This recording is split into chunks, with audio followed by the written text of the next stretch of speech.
he uses we. Oh, yeah? Don't forget your microphone, sir. Right. All right, team.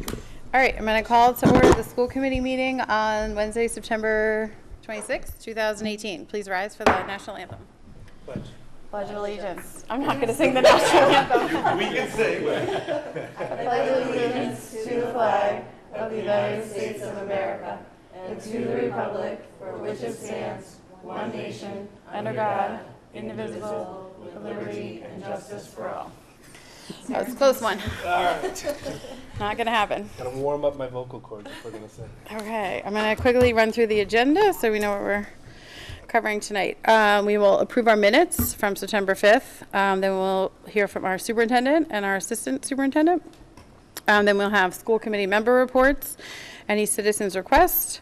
Then we have a request for approval of 3 field trips. Then we have an annual approval of the agreement on our school for our school resource officer. Then we'll review our head injury policy.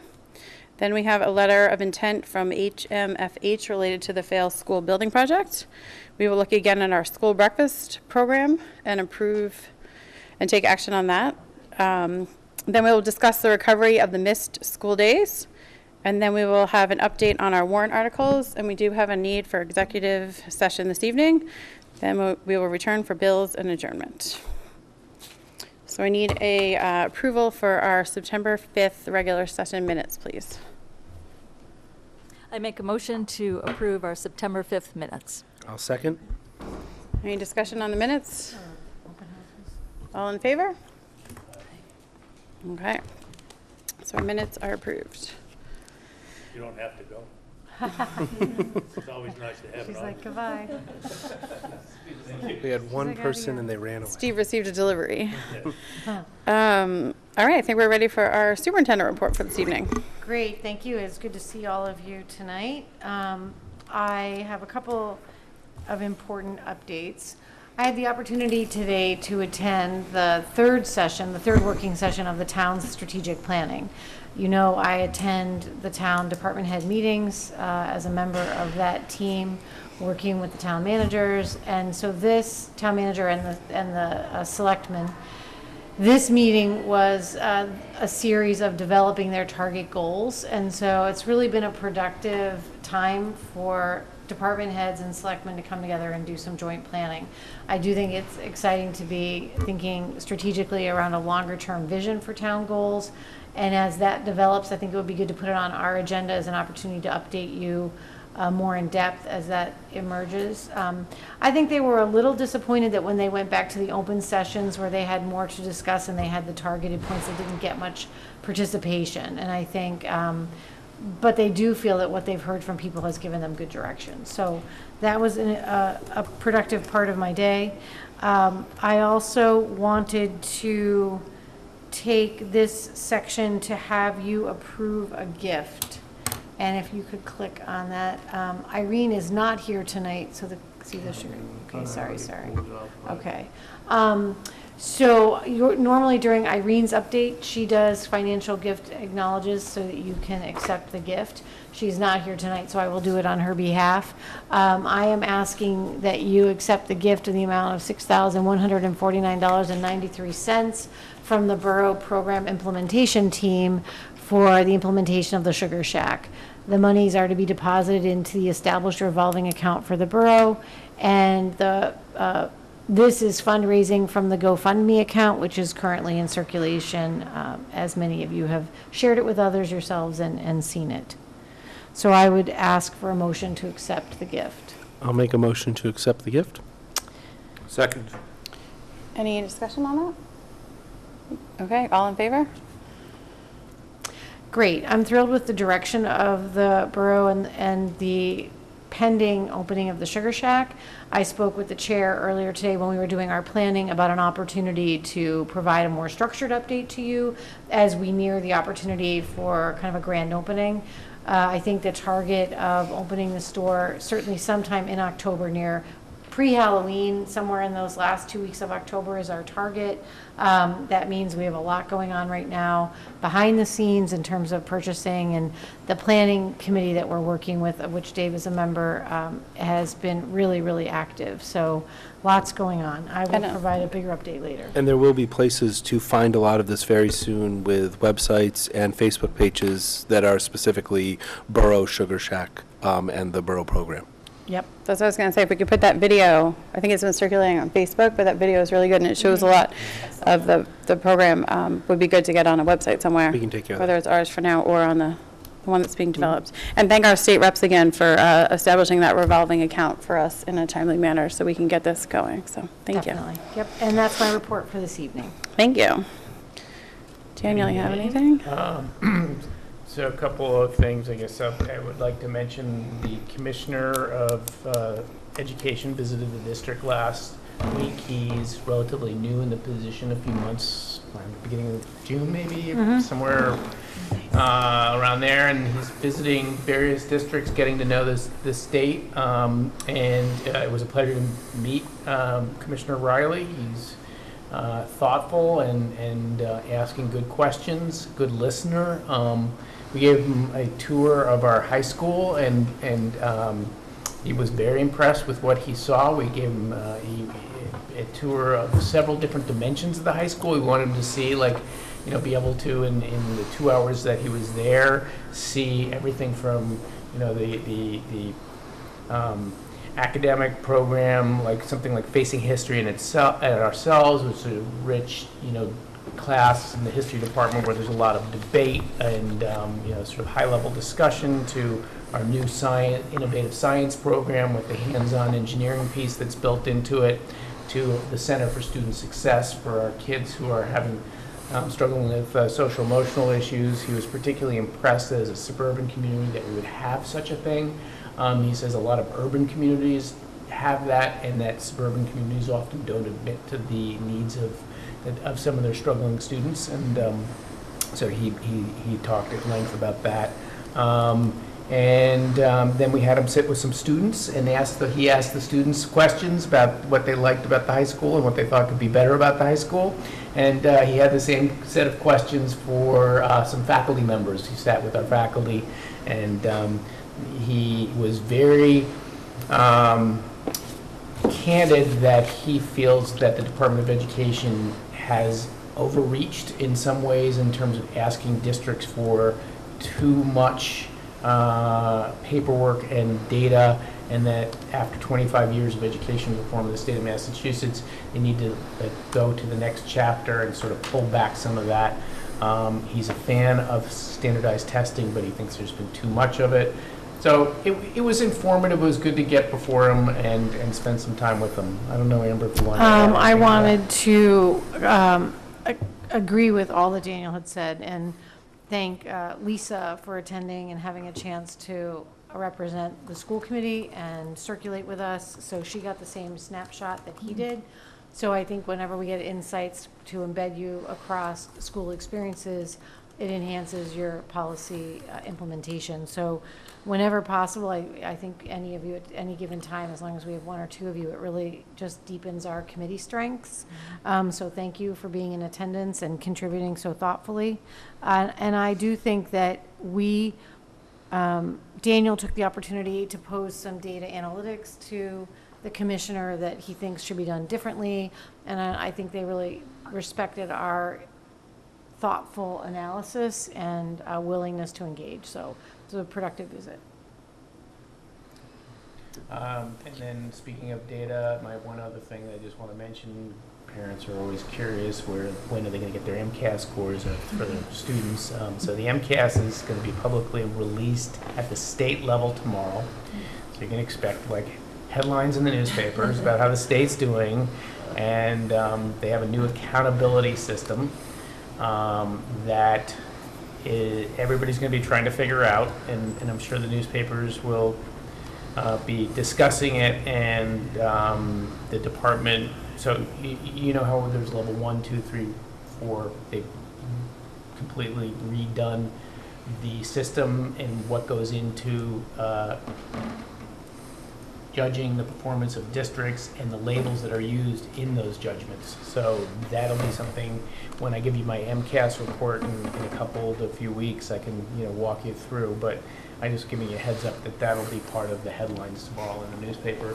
So we should get individual student scores by the end of the week and maybe the beginning of next week, and then get them out by, I would say, mid-October at the latest to parents. But I wouldn't expect them in the first week of October. I would not expect them until at least the second.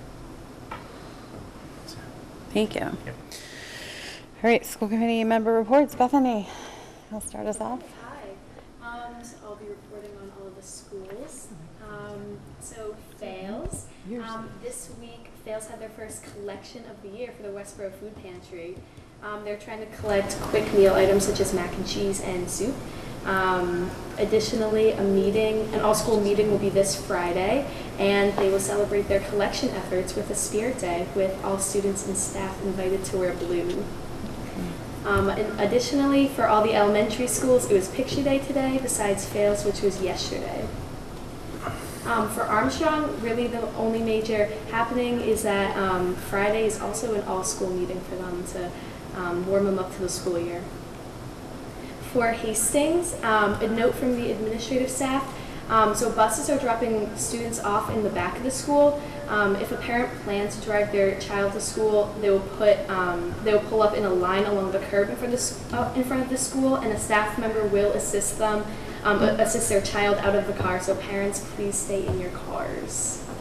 For that, thank you. So for Mill Pond, Let's Dance is getting started up. So that's always a big event for the 6th graders. Ready? We're ready. I remember doing it. That was a good time. October 2nd, 3rd, and 4th are the open houses for grades 6, 5, and 4, respectively, on the different days. And iPad rollouts have been distributed to the classrooms, and those are always a really good learning tool for everyone, so people are excited about that. For Gibbons, they held their fall dance this past Friday. Had a great turnout. We had some high school student council people volunteering, and they said everyone looked to be having a good time. So the Big Gibbons fundraiser has began. It's where students have the opportunity to buy, for example, magazines, jewelry, wrapping paper, and other gifts of that sort, and 40% of the order will be going to support enrichment or trips and other teacher requests. So that has just started up this week. And then the 7th and 8th grade classes are going on field trips in October. The 7th graders are going to Teamworks for team building, and the 8th graders are going on the Freedom Trail. Finally, at the high school, today we had our Community Literacy Day. So that was the purpose of supporting literacy through summer reading of faculty book choices and other literacy activities. All students and teachers participated. Open house for parents is tomorrow, 9/27, from 6:30 to 8:30. And finally, our homecoming festival and football game is October 12th from 4:30 to 8:30. It will be in the lower parking lot. The festival will be in the lower parking lot of the high school. There will be food trucks, a lot of games and activities such as football toss, face painting, etc., and a huge silent auction. So that'll be a really big event. At 7 p.m., Westborough will face Fitchburg in a football game on the grand opening of the new turf. So and there'll be something there for all ages. So definitely come out to that. It'll be big. Wonderful. That's my report. Thank you. Kristen, do you have anything? No, I can't follow that, no. Oh, I take notes. I'm like, food drive, it fails. I take notes. Yeah. I take notes.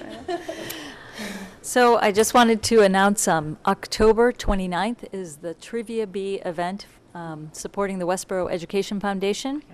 This 20, I think they were now into our 26th year, or no 24th. 24th year of the organization. I think it's the 11th annual Trivia Bee, and there will be teams made up of teachers and administration and companies within town and companies from outside of town, team sponsors, and there'll be kid activities, and there may even be a Halloween costume parade for kids. I know, I heard about that. It's the night before, so it's 2 days before. They think it'd be a really fun event, so I think that sounds So like come on a out. highlight. It's at 6:30 to about 8:45. Yeah. Yeah. So great night, and it raises money for an organization that gives grants to teachers of Westborough Public Schools for grants for programs that are not funded by the school system. Thank you. Yeah. It's at the Doubletree. It's at the Doubletree. At the Doubletree. Dave, you have anything? So I have two things that I want to bring up. First of all, Bethany's going to be too modest, but we do need to give credit to our girls' soccer team that is at 5-0 and has beat last year's state champions. So we are excited to see you keep playing. Congratulations to you and the rest of the team. Number 1, Central Mass. Number 1 in Central Mass right now. Secondly, I would like to highlight the library's passport event that is coming up, because I think it's a great event, especially for families and individuals just in general who need their passport renewed. There's details on the library's Facebook page. There's also flyers at the library, but the Westborough Public Library is hosting a passport acceptance day. They will have representatives from the Boston Passport Agency here to process paperwork. If you're interested, it is October 6th from 9 a.m. to 1 p.m. That's a Saturday. And if you are renewing, you do need to bring your own picture. They will not be taking pictures. But it is definitely an efficient way to get passports renewed. And, you know, as I looked at our agenda, I think there's trips that start being discussed. As those type of things come up, we want to make sure that your students have those opportunities. So take advantage of a great program. And there's several places in town you can get your photo done. I know that the post office does CVS. photos, You You can do it at the post CVS. office, CVS, I believe Staples still does Yeah, as so well. if you're trying to get your passport set up, there's multiple places that give you the support you need to bring your photo and to have a supportive environment like the library to get that completed. So I think that's a great highlight. As somebody who travels internationally for work, every few months I have this brief panic attack of like, oh wait, when's that going to expire? Am I in trouble? So it's a great opportunity to have it locally here. Thank you. That's great. The library has a lot going on right now. It does too. have a lot They do. going They're on, very, yeah. very The Repair active. Cafe. Mhm. I think they're doing the Halloween thing again. There's another teen thing. Anyway, check out their website. All right, Stephen. Steve. Well, I guess I have a pleasure of saying that most of our projects are in punch list stage, which means that they're done and occupied, and all the things that didn't get fixed in the process are now part of the punch list so that they can be completed. Anybody who rode by Gibbons on Monday and today, on Monday, all the equipment for completing the canopy arrived and all was offloaded, and they started the canopy at the front entrance to the school. The promise is they'll be done by the end of the week, but I think that's dependent upon weather. The rain that it would protect them from is Yeah. pouring down on them. Right, so that's all there. Obviously, we've had a soccer game on the upper field at the high school last Saturday, and the soft opening, if you will, of the lower field will occur shortly.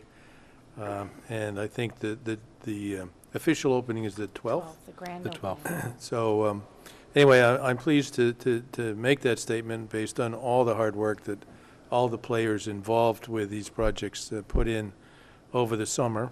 And I guess I can also announce that we're beginning the process of completing the award process with the MSBA for the accelerated repair program for Hastings, which would include a new roof, replacement windows, new ADA doors, and the repair of, quote, the heating system. We will be visiting with the MSBA on the 10th of October to discuss that, and both in terms of the education program.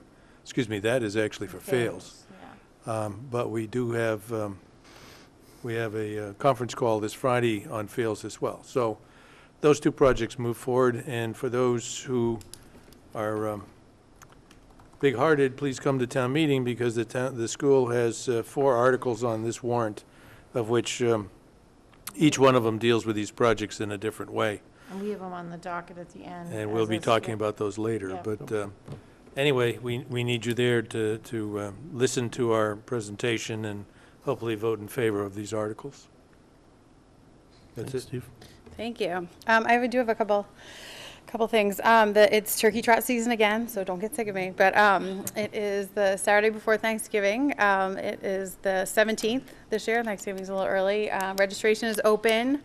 Same thing, you get a t-shirt if you run. Super fun, family-friendly event. Still looking for sponsors, runners, so check out the website. Come There's on out. also a great set of videos where the turkey itself is doing couch to 5K. Yes, the turkey, So yes. they are Yes, we had fantastic. one posted so far. Matthew Willer, a freshman at the high school, has been helping us with that. And, yeah, so look, he's, I believe on Sundays. Look out on Sundays. The turkey will be doing couch to 5K. I'm not sure if the turkey's going to lose much weight, but we'll see. Keep posted. Thank you. I forgot about that. Easy to run laps on the rotary. Yes. Maybe. It's not all filmed yet, so you can submit some ideas. No, we have a good director. We have a director. He's got a vision.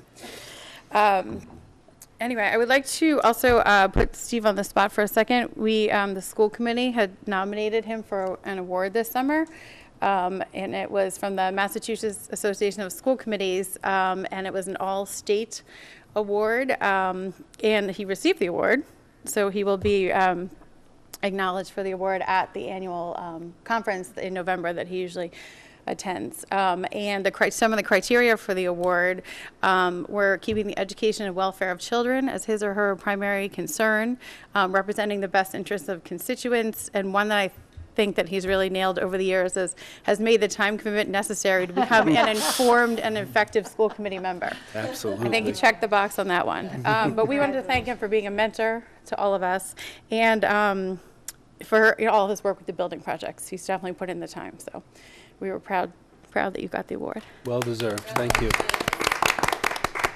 I'll be down at the conference, so I'll get a chance to She'll make clap. sure. I'll make sure I'll be clapping loudly. and Yes, taking clap lots of loudly. photos and, Gretchen, like, yes. He promised me. Yay, He promised me he would go and receive the award. So Yeah, very exciting. Well, I want to thank you for putting my name in. It's certainly a pleasure to have done the work that we see, because to see the faces of the kids and the parents when they see what we put together for them at Hastings Pre-K and even the Hastings lobby is so much different than what it used to be. The Gibbons project, which is almost old now, but the canopy, as I said, will make it look like a brand new building. And of course the Armstrong replacement of the old modulars in those rooms are really fantastic. So it's not without a lot of work and with an awful lot of people who contribute to get there. The bottom line on all of those projects is that they came in not quite on schedule, but certainly under budget. And what you'll see on the warrant articles is how we'll use the surplus funds of those various articles to move forward with Hastings 2, if you will, and with Fails.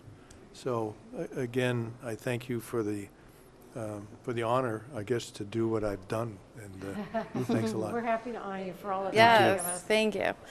So that was exciting for us. And also, Rangers on Track is getting close to the mark. We are getting there with our fundraising commitment. So we have two gifts to accept this evening as well. The Rotary Club has very generously given us a gift of $12,500 and they we have a little recognition to accept as well. They are going to be recognized on the Upper Hayesfield flagpole area.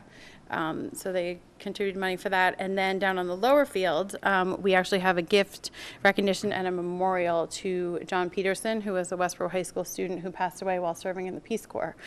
So his family and members of the class of 2008 and his friends and friends of the family have gotten together and donated the money for the flagpole area on the lower field. And so there will be a gift recognition and a memorial for him down there. So per our policy, I just want to see if you guys would make a I'd like motion to to move accept. that we accept the gift and the memorial for John, And then the gift on the up one. and the gift on the upper field as well. Consistent with our policy to honor those people who have made a contribution, not only to the town, but in John's case, to the world. Yeah. Second that. Yeah, all right. All All in favor? Yep, all right, thank you very much. It's gonna look great. I'm feeling very, very pleased that the Peterson family is willing to let us recognize their child at the school sighting, you know, as an opportunity. He had such a vibrant personality, and I think that that space really captures so much about, you know, who he was, with it being the flagpole, his international commitments, and his love of high school sports and just being an active community member. So I feel honored that the family is willing to let us be the space that he gets acknowledged. So he upholds the values that we really want our kids to live with. So I'm thrilled that his name will be in that space. And I believe that the planning from some very generous donors really help us to make it a special space. So it's very exciting. Thank Agreed. you for approving that. Thank you. I think that is all from me tonight.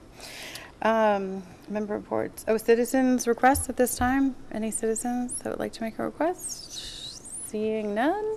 Okay, we'll move forward.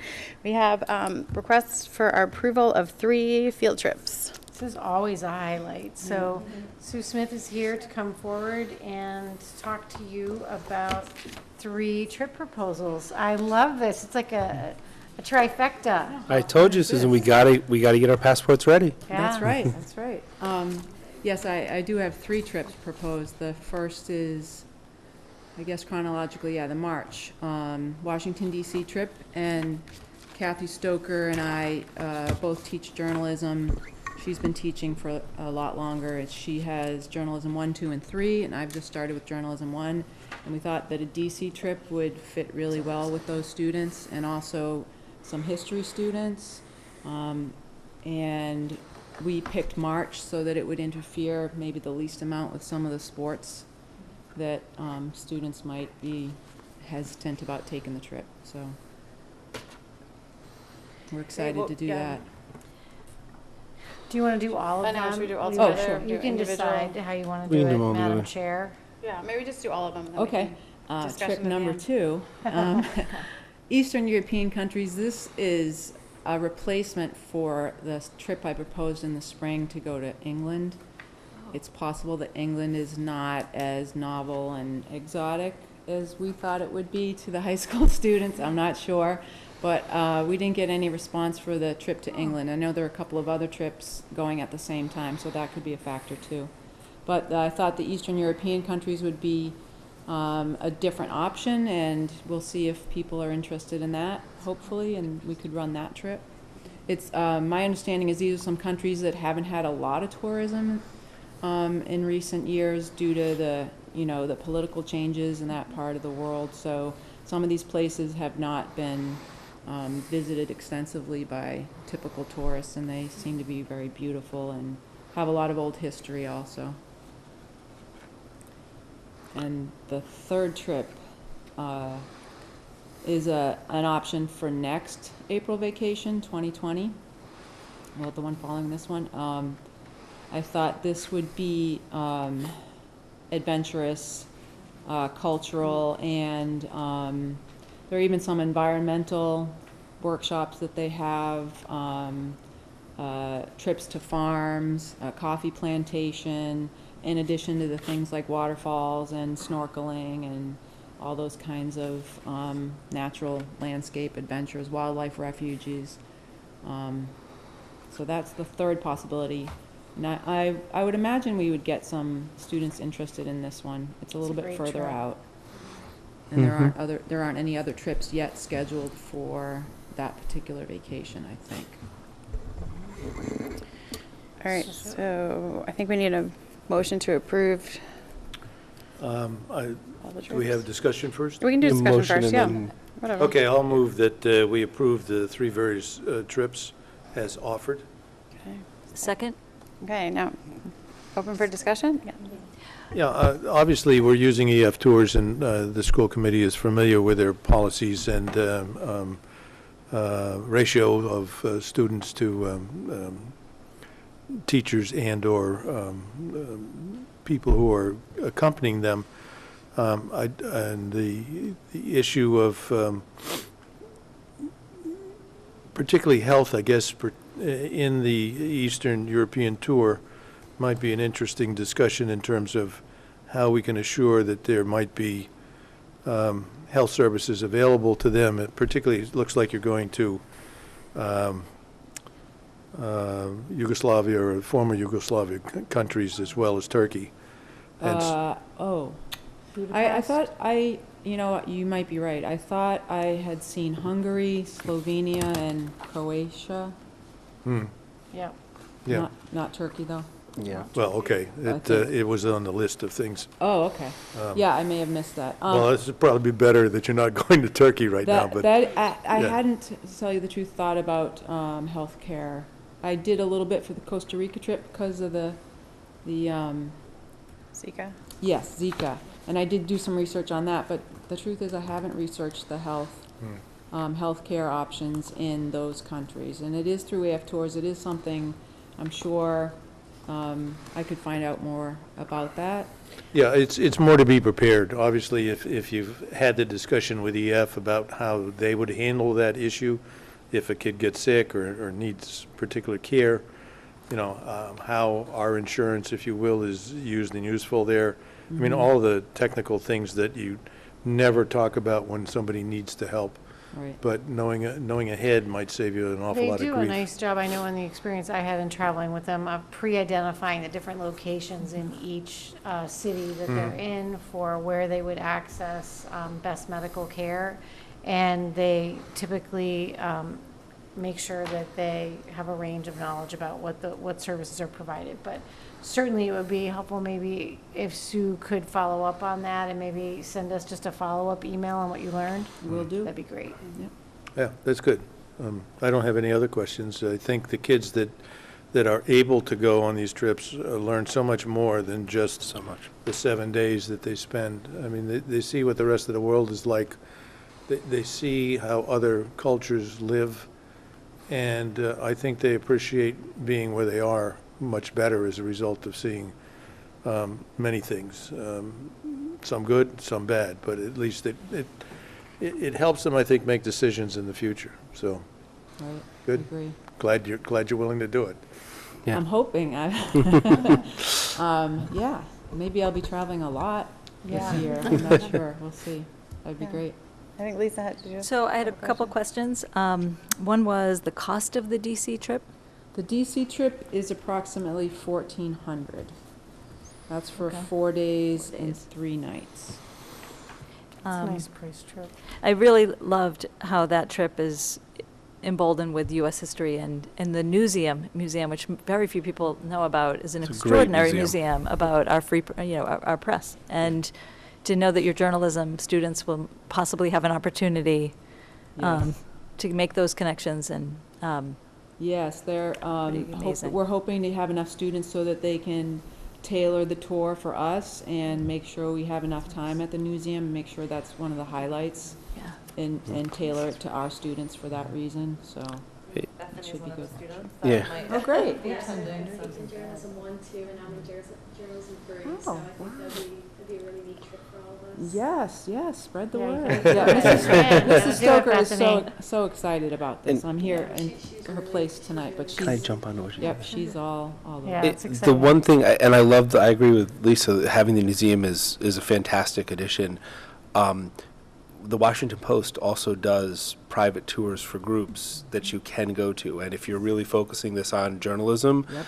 I'd almost say that many of the students in Westborough have had a fortunate enough experience to have visited DC once, but many of them in the journalism world would not have gotten some of those with maybe a family trip or a different trip. So possibly looking into that, because I think everything on here is fantastic, but I love the slant of using journalism. I think it's very unique. I think it could be really interesting for students, but a couple of those additions that are there could really push it over the top. I agree. We did talk about that, and we also talked about seeing if we could set students up to actually interview some people in DC, all the different organizations that are there, and maybe even group interviews if it got cumbersome So with excited. all the students. Well- But if they could actually interview folks in DC as part of this trip, that would be tremendously. Connecting with Yes. our legislators. Well, connecting with our our legislator, I mean, representatives, yeah, they would all be willing very to. welcoming to Yeah. have Massachusetts people come in and take you on a tour, and yeah. Yeah, that's a great idea. I'll make sure we Yeah. check that out too. I think all three of them are wonderful. I just wanted to. Yeah, even Representative McGovern is really quite welcoming. Jim McGovern really brings people in all the time. If you told him you were coming at a certain time, I think he would come to meet you guys to That would be so welcome you. cool. But the other thing is that EF Tours, having looked through their catalog a few times, they are fairly flexible about adding this or that or subtracting this or that. I don't know if I can convince my daughter, who has you the second half of the year in journalism one, Oh, great. to go, but it really looks like an great amazing trip. experience. And I want to thank you, because when teachers bring students to, whether it's another country or a state within the U.S. or an area of the U.S., it is really going above and beyond. The amount of energy it takes to take kids on a bus, just stay overnight in hotel or wherever, and go to museums and really make education really meaningful and experiential in a way that you cannot get directly in the classroom. So I want to thank you for going above and beyond, because Thank this is really good. This is good learning, and it's important for them to see how others live. It's important for them to make the connections of how they live and what's happening in our country and outside of our country. So, thank you. You're very welcome. Thank you. I also want to say thank you for rethinking the trip to England. It's just interesting that the response wasn't there, and just rethinking that and thinking about what could be interesting or new or novel for students, places that they typically wouldn't go on a family vacation or visit. So I appreciate you thinking outside the box and bringing something new to our students. Thank you. Thank you. All right, ready to vote? All in favor of all three trips? Aye. All right, great. Aye. All right, it's the Thank trifecta, you. Sue. I'm looking forward Bethany, to spread the word. reporting Spread the back. word, yeah. Thank you very No much. pressure. I continue to be thrilled with the amount of travel that we've added, and I would echo Lisa's comments that it's an immense responsibility to travel a distance with other people's children, and to take the responsibility for emotional and physical care and for providing a thoughtful experience. It's a huge responsibility, and I don't worry when our students are traveling beyond what's normal to worry, because I have such faith in the staff and the responsibility they bring to it, and how carefully they plan, and how seriously they take the responsibility of travel with our students. So thank you so much, Sue. Thank you. Thanks for being here. Thank you. All right, next we have our annual approval of our agreement for our school resource officers. So we have our police chief, Chief Laurie here. We have our school resource officer, Officer Jabalite. Thank you. And Detective Hallis is here as Oh, well. Director, so sorry. it's okay. It's like old home week. I remember being on the school committee approving trips like this, DC. Both my daughters attended that trip in another district, and I'd like to think it was one of the reasons why my daughter went to Jim McGovern's alma mater, American University. So that being said, obviously I'm a strong proponent of, a safe environment is conducive to learning, and that this school year will be the first school year in a while where you've had your school resource officer on a routine basis Monday through Friday. So Chip is assigned to the Detective Bureau. Detective Sergeant Hallis is here today. He's my supervisor in charge of the Detective Bureau, so he's another contact for you.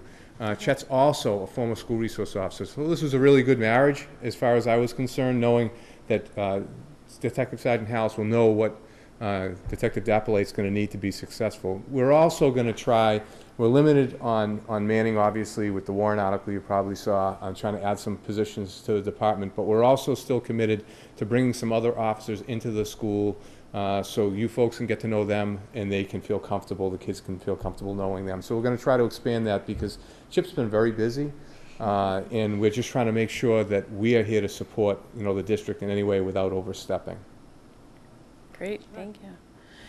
We, So one of the Here we go. important pieces that I'm very excited about is, Chip and I talked a long time about the need to have a more comprehensive schedule and an opportunity to have his time more directed to really help us not just be in a survival mode of you know, trying to manage the connections. I wonder, Chip, if you could take this opportunity to talk a little bit about some of the ways that you are using your time, what your day and your week looks like, so that the school committee can get a picture of how you're directing your time. And I know that they've been asking me a little bit about it, so I'd just love a chance for you to kind of provide an update. Sure. The first 2 weeks have been kind of hectic, unfortunately, for me. I've been at training for quite a bit, so that's kind of an anomaly. I had actually homicide training, and now I'm in RAD training. The RAD training went very well. As a matter of fact, it's something we're going to be bringing back to the schools. Rape, aggression, defense. It's for females. Seniors this year will be hopefully getting it soon, Bethany, so that'll be good. But my typical day, get to the high school, monitor the traffic coming in, especially this past couple weeks. I've actually been across the street to monitor. First, I've been monitoring the traffic on West Main Street, but then I've moved now into the school system and actually trying to see what's going on in the construction area up top where the seniors park mainly. That's mainly what I do, kind of be visible in the morning, then try and get back to my office in the high school, answer some calls, return phone calls, then head over to try and get to more schools if that's possible. I find that I'm a lot of times not hung up, I shouldn't say it that way, but things come up at the high school that I have to stay there for, and then all of a sudden I won't be able to get to the middle school. And that's usually what I try and hit. Those are the two main schools that I try and get to. I find I'm most busiest there. Mill Pond also, where I'm, seems the services there have gone up drastically within my past 3 years of being a school resource officer, which is just how the times have changed and the climate's changed in the school district. And then from there, you know, going back to the station, filing my reports, checking with Sergeant Hallis is my main goal of the day. But I seem more busy now with students and parents than I have been in the past several years. Getting direct contact with Amber, of course. We have a pretty good system now coming. We were texting each other quite a bit back and forth lately, which has been great, and opening up the lines of communication through that way. And then doing residency checks when those come about, making sure students are actually not out of district, but in our district, living in the district, which is required by law. So that's part of my job, that's part of my function that I've been doing. We did that all last year when I started full-time in March, which was great, and we kind of got a few and figured out what we were doing with that, moving forward with that. We have a good system in place for that now, too. Thanks. Anyone have any questions? I know you guys are coming. Yeah, I have Frank, one quick comment, and obviously, I mean, I think it is obvious, Chip, that you have been more visible during the school days with the schedule shift, but I really want to take a moment to commend Chief Laurie.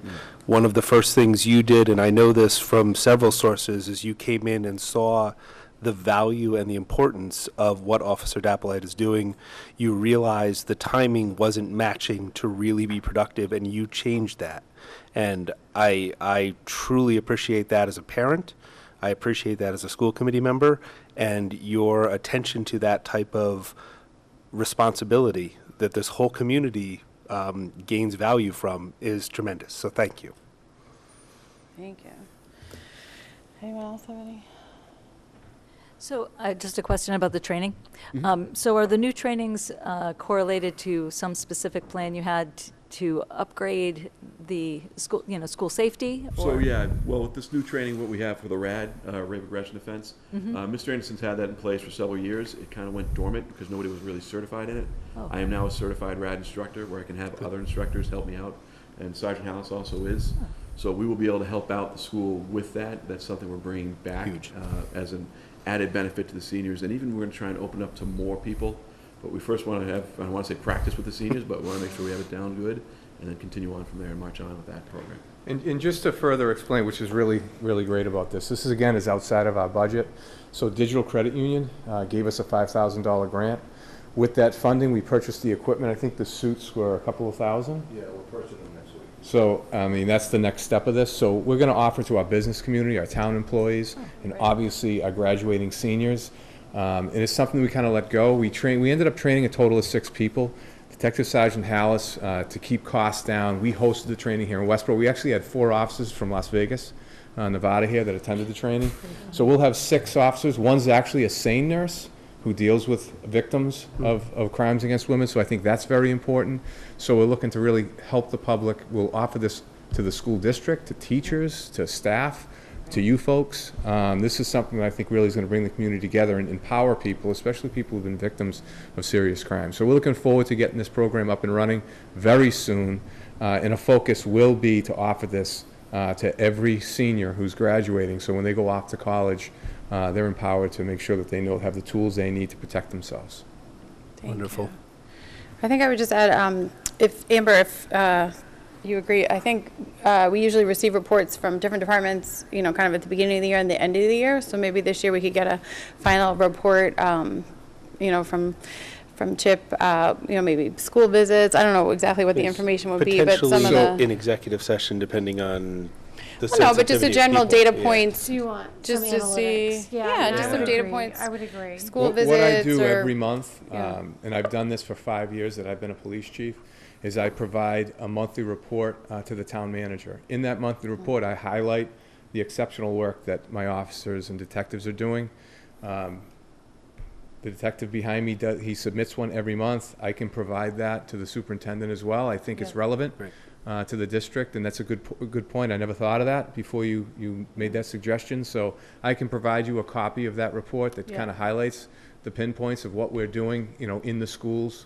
I think that's great for you folks to know, and I think you'd be surprised at and just how so the busy he community really is. knows how effective it's been to have an officer. So Yeah. maybe Full-time. Chip and Chet as well as direct supervisor, we could just talk through like what's a good way to just provide, pulling from those monthly reports and whether or not we want to enhance it with anything else. I mean, typically, one of my key roles is to provide annual updates from all of our core projects and committees so that their policy implementation is up to date with current information. So Yeah, we'll provide especially that in a for you. year where we're adding Chip as a full-time person and Mm-hmm. the range of his work is shifting, I think it'll give us a chance to get up close and talk about it. So that would be good. Yeah, and Great. And I would imagine typically like April or May, we'll be able to think about having had enough a look at the year that we could pull something together. yeah, and it doesn't have to be, executive Yeah. session stuff or anything like that. Yeah, it just so could we be can show the generic. community how, Anything the sensitive regular wouldn't stuff, be in yeah. the report. Yeah. Yeah, Okay. that's fine. Yeah. It's Perfect. something, anything that I give would be that anyone could see. Yeah, Great. great. No, that would be great. Thank you. We'd appreciate that. Perfect. Yes, we thank you You for. probably need to Oh, we need to take a motion vote on your to contract. That's why he's receive the standing here. contract. Yes, so I need a motion to approve the school resource officer agreement. I will enthusiastically support or propose a motion to support Chip as our school resource officer again. Second. Any further discussion, extra discussion? So one last Oh. piece. I mean, I just think, I spend a lot of time thinking about this stuff, obviously. I do think as a team, we need to look at the addition of lights and what it's going to do to just the shift in at the high school in terms of evening games. I know we've done some preparation, but we need some strategic planning in place. And I don't, in terms of just how we'll be covering those evenings and kind of what our structure is going to be. And I know that we've had some preliminary discussions. Brian and Johanna have thought proactively about both how they staff it. But I had a brief discussion today with Pat Purcell, the fire chief, and we need to schedule the ambulances to be at the night games as well. So those are typically just some pieces around health and safety that Chip, like, could we coordinate in the next week, you and I, just to have Sure, I will update, I've been meeting with Johanna, Brian Callen, as a matter of fact, the chief and I had a meeting the other day with Johanna, DiCarlo, Brian Callahan, Matt LaFave, the whole administrators, trying to piece together what it's gonna look like. We had a really good plan going in, I think we're in really good shape for it, even for the busy games, which we imagine is gonna be the first opening night and Thanksgiving, but we have a really good plan going forward, and I would absolutely love to meet with you. Yeah, well, I was supposed to be there and I couldn't get there, so now you have to repeat it. I know it was on my calendar, so I got trapped in another meeting and missed it, so you got to recap me. But I do want We'll to be be on ready. record that we've thought about it. so Absolutely. Thank you. I also want to say I appreciate Detective Hallis being a part of that network because he understands the role. He's a coach for us. He's well respected by the students in the community and I think has a strong working knowledge of our schools. So I feel like there's a really good collaborative triangle there for us to be working out really a vibrant program for us. So thank you. Looking forward to the year. So. Thank you. All right, so we, all in favor? Aye. Perfect. So I'll you. send you a copy of that contract signed, and we're off and running. Sounds All great. right, yeah. Thank you so all for having much. us this evening. Thanks for Thank coming. you. We appreciate your time. Thanks. This is good. This answered a lot of my questions. Well, it's I know, really he gave nice us a that, card that answered a lot of Right. it. Lisa just said this card answered a lot of questions. This was my, Yeah, these are my, yeah. the answer to my Have a great night, you questions. guys. Thank you so much for Thank you all. coming out. Thank you. I know, maybe we could put some of this on our website too. I don't know if you look at it, but definitely. It does a nice job. yeah. He gave us a card describing the roles of a school Yeah. liaison officer, so. Is that the term we should be using, school liaison officer? 'Cause that's what he has. School resource officer is what I- I mean, maybe he's Oh, updated maybe it, and if he's he wants us changed to it. change the Fancy. language, we SLC. can. I think he changed it. SLO. Because Yeah. this is this is him. It's Well, we've titled. updated, he's gone to some current training and things and pieces. I think it's a really good opportunity for us to Yeah. continue to develop, maximizing the opportunity of CHIP's presence. I in think our the schools. certification is still resource officer is Yeah. terminology. We can, Yeah. Yeah. We'll work on it Well, as we go. until he uses all the cards, he is a school liaison. Then he can be whatever he he needs can to be. switch again. Great, like- thank you. Like your business cards.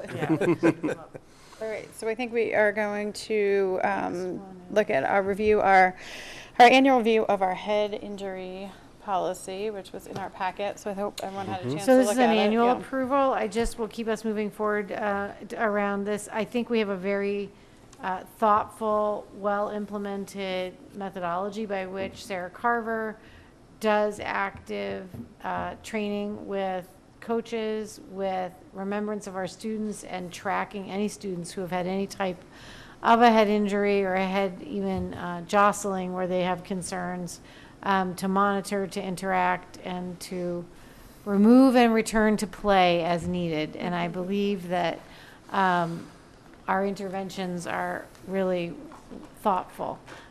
This policy is just to make sure that it's on our radar, that we do the annual renewal preventions and trainings that are needed. So I do think your action is to approve it, but I'd like to open it up for any questions or discussion you have. I have a question. Yeah. How much, when any kid has a concussion, how much do the teachers of that child know of the situation and the limitations of that child? Because I hear a lot of. Yeah, no, that's a great question. conflict We about use the that. pre and post impact testing, as well as interviewing with the student and interacting either with Sarah Carver or the medical professionals beyond Sarah to have an intervention plan. So typically the CSS, Center for Student Success, will play a role in collaborating and monitoring the proper amount of work reduction and then ramping back up over time. So one of the appropriate applications of use for the Center for Student Success is for students coming off of concussion. So they do the short-term monitoring and intervention of short-term case work with students who have received concussion. Is that only for the high school? Does that also include K through 8? That's high school only in terms Okay. of that application, where we see the most kind of need to intervene around aspects of workload and Right. multiple teachers. At Gibbons, students are supported through their guidance counselor Okay. to modify and plan for work with the team. And I think in general, middle school and high school pick up the majority. Other medical-based injuries, typically a student that might have suffered a concussion in any other circumstance comes through parent information to us, or, and then we work with the classroom teachers to modify work as needed, usually working with the school nurse. And are the teachers educated about this kind of condition? That's what I was curious. Is there any training of teachers to know what they're really seeing when a student walks in with a concussion and there's not a visible. Well, that's why the short-term disability. case management, part of that is appropriate discussions with people who understand kind of the impact of concussion and the symptoms and need for recovery, to enforce and train appropriately why they have to be off screen time, why they need work reduction, why they really aren't going to be able to read text for blocks of time, as an example. And so the range of concussion that we deal with, you might have students who have to be in darkened spaces all the way up through, a modified reentry. So it's more an individual case training. Okay, okay. As we go. That's how I've seen it implemented. Thank you. Thanks. Bethany, do you have anything to add? You live at the high school and you often, as an athlete, know the kids that have suffered a concussion, or do you want to speak to any enhancement of that? I think, because I've seen a lot of my friends have concussions, and I think that the CSS program is a really good tool at the high school where they can just go there, and it helps with their workload. But I think the high school handles things pretty well, and Sarah is awesome with helping out and determining the concussions and telling us to sit out, even though it may hurt us, like that we're not going to be playing, but we have to think about the long run, and that it's our head, and we're going to have it forever, our brains. So. I think that we have an appropriate balance, and I think students don't hide. You know, I think we really know, and I think Sarah attends those games, and as does Johanna, and coaches pull kids. They are proactive. If they see someone that took a hard hit, they're not waiting for a student to necessarily indicate that they need to come out. I think our coaches get solid training in working with the athletic director and with Sarah to intervene and remove students from play. So, whether they like it or not. And I think it's a pretty strong model. So.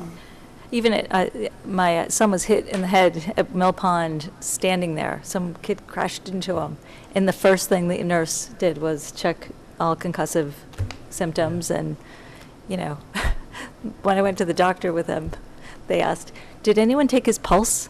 And which was funny because the first thing really would be concussive signs because they hit his head, but. I think it's great to know that they're already thinking ahead of those types of, you know, the process and procedure, even at a younger age. Yeah, to and make the sure. nursing staff is You never very, know. very thoughtful. Yeah, very, very thoughtful. So it was good. I don't think they needed to take his pulse. Maybe. You never know. So your motion would be to approve if you're comfortable. Yes, so we need a motion to approve the head injury policy. So move. Second? All in favor? Aye. Aye. All right. Okay. We are plugging, I think we have the HMFH letter of intent for fails. Steve, Yeah, you I'll wanna walk speak us to through that. Okay, thank you. I think you all saw the copy of the letter that was in the package this week. Its purpose is this. When we went ahead with the fails program with the MSBA wanted us to fund Phase 3 and 4. Based on the vote that the town gave us, a year and a half ago, I think, the town raised $500,000 for that purpose. The total required amount of money was roughly $830,000, and what we were able to do based on the MSBA's allowance was to split the cost between Phase 3 and Phase 4. Phase 4 is just about ready to start since we submitted the results of Phase 3 to the MSBA, and as I mentioned earlier, we'll be talking to the MSBA on October the 10th. So HMFH suggested that we shouldn't stop, that in fact we should continue with the design phase since Phase 3 is done, and not lose the ground because we're on a very aggressive schedule. Otherwise, we won't have money to pay for Phase 4 until we go to town meeting and get our warrant articles that we'll talk about shortly approved. So the compromise was for HMFH to provide us with this letter for their services on a hourly cost or time and materials cost basis with an outside cost of $100,000 between now and then.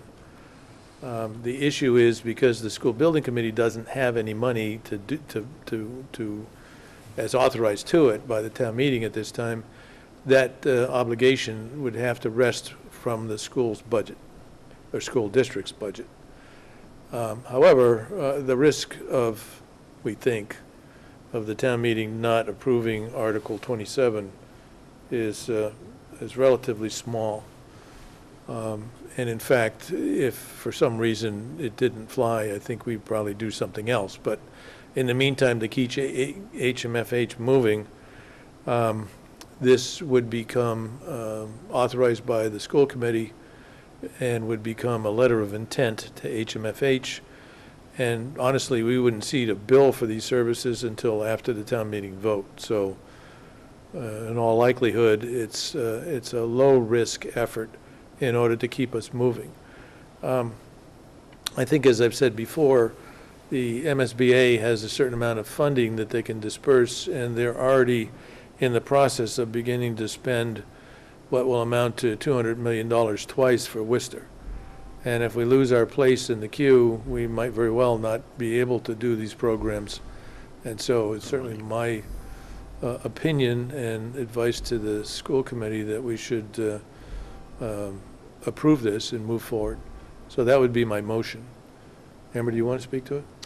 No, I think you've covered it effectively. I do believe that if for any reason, I do think the attendance at town meeting and the importance of passing this article will need to be emphasized in our communications over the next several weeks. It's going to be essential that we pass this. If for any reason that article failed, we would need to work towards a special town meeting would be our only option in order to then come back at a second pass for that funding. I don't think that we will need to do that, and the way to make sure effectively is that we are clear that people need to attend the fall town meeting and understand the articles and vote their conscience. So I think that we will be in good shape, and this will allow them to proceed. We can't afford to lose the timeline. So I think this is an essential approval. Okay, well, we have a motion. Do we have a second? Second. Okay. Any further discussion? Lisa, you think of questions? I guess one of the questions, I'm trying to think of myself as a town meeting attendee, would be thinking, where would you get the money if it was not, like, in other words, Well, you can't actually, get out of the line, so yeah, how let me do we interrupt you respond? there, Yep. because I think this is cogent to the particular point. Okay. And I'll read you Article 27.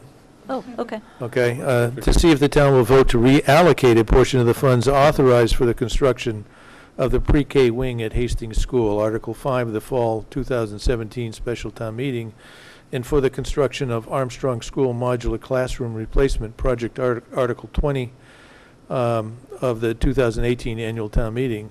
Funds to be reallocated are $228,000 from the Hastings contingency account and $150,000 from the Armstrong contingency account for the purposes of transferring these funds to increase the funds voted for the Fales School MSBA schematic design phase of the project. In other words, we're not asking the town to raise any new money. Right, that's, We're basically saying we were Glad you stated efficient on that. our last set, and we'd like to apply it here. Exactly. Exactly, and in I think fact, that's helpful. you know, the following two articles do exactly that. Right. What we're really doing in this is acknowledging to the town that we had excess authorization to borrow, and we had excess funds in these three projects, and as a result, can put it to use again for other school purposes without raising taxes, since the town has already authorized the borrowing for it, and we've already seen the beginning of the tax impact of those borrowings. Right. So it's Right. it's basically, if you will, Already up an there. opportunity to continue the school improvement process without really affecting current taxes. So hopefully that answers. That totally answers it, because I think people immediately jump to that space, and I think the budgets have been responsible for, that we've set up, so that if we're under budget, utilize the funds efficiently and usefully when we're moving forward. And it also sounds like you're saying that MSBA is on track, and without continuing forward, we lose our space. In part because we've always been on schedule and always delivered what they've asked for. We've seen in other visits, if you will, at the MSBA, other school systems that show up that are just befuddled by this process. Right. And it is a difficult bureaucratic process, there's no question about it. And there's a lot of I's to dot and a lot of T's to cross and an awful lot of repetitive stuff. but we're getting pretty good at it, and Right. and so far so good, I guess. The Commissioner of Education last Friday that visited Westborough High School really talked about wanting to get rid of so much bureaucracy, and seems to be very proficient in, recognizing that is causing a weight upon many school districts. So Oh, yeah. hopefully we'll see a turn of events from him. But thank you. Great. Thank you. All right, I think we just need to vote. All in favor? Did someone We might, second I will second that if we didn't. I don't think we seconded. Ellie, I want to make sure you have a second on that motion in the back room. Somebody did down there. There we I go. can't All remember. right, good. Give it to me or Lisa, doesn't All matter. right, I'm just tracking our work. All right, back All to right, you, thanks, Madam Steve, Chair. for bringing that forward. We are now on, our school breakfast program pilot approval, which we talked about at our last meeting. We did. So Irene is currently not with us this evening because she is at the National Conference for Business Administrators and has been able to go down and kind of check in on the status of current things within her realm. And we look forward to having her return, or she would be presenting this. And I apologize that I didn't mention earlier why she isn't here with us tonight. She's been working all week at a different location. So I will do this one for her. We spoke last time about the school breakfast program. You preliminarily approved your thinking that it felt like a strong program for us to pilot, and you wanted to have Chartwell's come back with kind of the specific cost, what was it going to run, and then a little bit about the details. So I'm just going to step you through that. They've basically answered that question. This is a version of the letter with a few more tweaks that we would send out to families basically by the end of the week or early next week, and move pretty quickly. They're ready to go with this program. That it will be $1.50. They will pay for it with their typical swipe. Can you just scroll down there, Daniel, for me, please? Students who want to buy the bagged meal will basically come off the bus. They'll enter the cafeteria area. They'll do their general meal swipe. There will be cafeteria staff there with all of that pre-made in bags. And then, based upon the individual elementary school, will provide an implementation of either taking it to the classroom to eat it or eating it in the cafeteria, and it'll be based upon school planning. I believe that it also will be available for students who might want to come in and make that purchase for a snack in the morning if they realize they didn't prepare a snack, or they're at home and a parent says, I've got nothing in the fridge. I'm like, you could buy the bag, grab, go breakfast for your snack that day and swipe and be billed. I think it's a great pilot, and if you scroll down, you'll see, again, just for the purposes of discussion, a really nice range of the types of entries that they will be providing, which is pretty amazing when you think they're going to charge $1.50. And I think that they really work to, Chartwell's really cares about providing quality food to our students, and I think they've really worked to strike that balance between really strong health and nutrition, meeting all those guidelines while also putting together things that are appealing to students that they will eat. Because I don't care how appealing anything is, if they don't eat it, it has no nutritional value at all. So if they throw it out, there's zero nutritional value. And I think we really, really try to emphasize with parents who have opinions about what we put into things. That's, in terms of the bags, that's a personal choice you make with your child, whether or not you're going to let them buy that day. But that Chartwell's takes a really strong responsibility to provide, I think, food package that is within the nutritional guidelines, cost effective, and something that our students eat. So And allergy friendly. and I'm very, again, family friendly, and an opportunity to provide for families where that morning rush can be tough, to give them some other options. So I look forward to piloting it, and then in the spring I'll be able to have them come back and report how the implementation has gone. Great, thank you.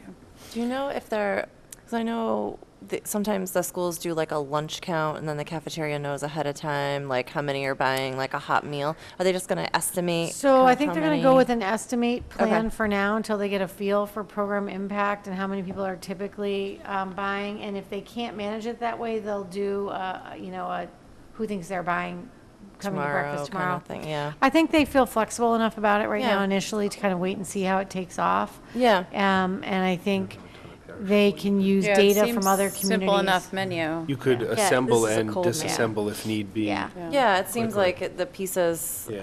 would stay for a week yeah. and be fine. Yeah, and it's open to staff if staff Yes, want the staff and bagel or students. something. Yep, they so can definitely great. swing in and grab breakfast, so it'll be nice. Yeah, Wonderful. Yeah, I think the price they came back with is great. yeah, I'm very, very Agreed. pleased. Yeah. Yeah. So if you're willing to approve, we'll move All towards right. our new pilot programs. So we need a I motion. move the pilot program. I'm really pleased with it. I think that Chartwell has done very well by the school system, and I think the kids really like it. So, Yeah. and parents eventually will too. I second, because you can't find a blueberry muffin for under $1.50 alone. Dave will be there for breakfast. I know, Bethany, what about the high school? We got to get you some breakfast over there. And this is only K through 3. This is K through K3, and Sure if we people know. like where it goes, we are certainly get too willing to excited. expand it to other Yeah. buildings, but we'll start with our little Start here. guys, yeah. Yeah. Okay. All right, all in favor? Thank you very much. I'll keep you Yes, thank updated on you. the implementation. Thank you. All right, so now we have our discussion on that. We're a little bit ahead of schedule. Good job. But I don't know if people were waiting for this item, so we're having our discussion. It is a discussion tonight on the recovery of missed school days. So I think, So thank you. Thank you. Thank you for putting this together. I'm going to turn it over to Daniel. Daniel's been working closely with Kristen and Lisa in a kind of a subcommittee structure. Again, I want to compliment our committee. You are such a functional, engaged team that I think the way that we rotate the different focus of energy and work so that we can collaborate and do real work. You're not just offering advice, you're offering time, direction, energy, information, and collaboration. So thank you. I feel like we've been able to move forward pretty quickly, and Daniel's going to step you through what we've learned, what we think our general proposal is, and then we'll open it up for conversation and let Lisa and Kristen enhance the conversation with what we've learned, and we'll have a general conversation tonight. thank you. Okay. I guess I will start just with context.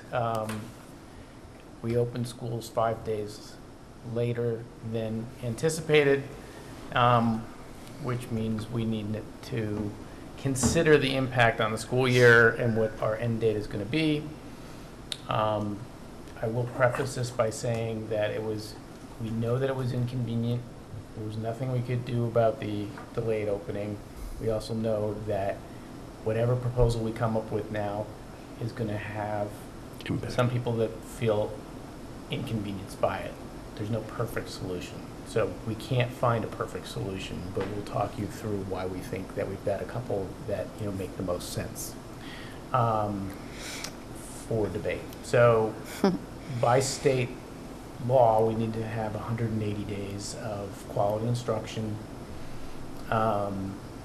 and we need to finish schooling by June 28th this year, by the end of June. So last day that we could be in session is June 28th.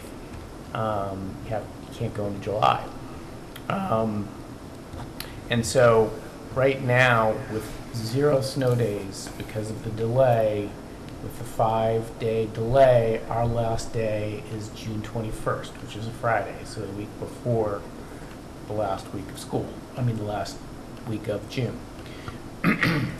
So some factors to consider here is that we need to build in 5 snow days and account for them. The state requires that. Snow days vary by year. As you know, last year we had 6. The year before we've had 5. We've had years where we've had 1 or 2. Don't know if I didn't check the Farmer's Almanac. Say mild-ish winter. It's because there's no rain left in the sky to turn into snow. I said milder, but who knows? And, when possible, and conditions we think will, that are going to be safe, we will delay opening, which preserves a day. So we try to be, very judicious. I like to be in school. Those guys are always waiting for my call. but Love your I last minute usually- calls. That means you're waiting to the last minute. Bethany. Time on the snow days.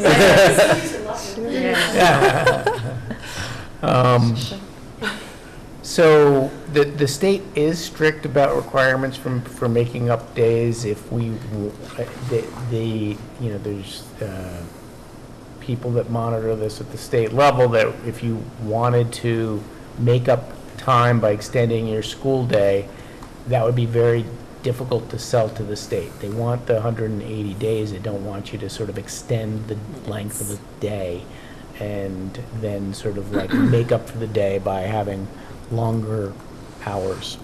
And so that's really not a feasible option. And another factor we need to consider when we're doing this is whatever change we come up with, if it involves some kind of creative solution that one of which we're going to put before you, it doesn't require that we negotiate it with our 7 different unions, and because there's contractual language that we'd be adjusting. So we'd have to do it in collaboration. We'd want to make sure that we had buy-in. So even if we came up with a creative solution tonight and we're leaning towards something, there's still like the possibility of not getting to a negotiated agreement. So, and Amber and I talked with Lisa and Kristen about, we do have these 2 important district initiatives this year that we also don't really think it's wise to mess around with, because they're important and we've worked hard to get them up and running. I mean, one is which I've already sort of addressed in a way, is the school start time change. We would not want to make school start at 7:30 at the high school just to make up, even if we could get a longer school day, it defeats the purpose of having that the later opening. But the other piece is this work that we've done with the holiday calendar and extensive work acknowledging and recognizing the diversity in our community, and to have a new calendar that has a Hindu holiday that's recognized in it, and which happens to be on our our first full PD day. To take that back in November feels that would be problematic. You could start trading in different religious holidays, but that would be like looking at the Hindu holiday and then looking at the Christian holiday. But the Jewish holidays already passed, so I don't know if you want to get into that. We don't think you want to go down that road, but of going after like Good Friday falls on a vacation. So we would we're not recommending that approach. So it brings us to the options now that we have for you, that we want to put up for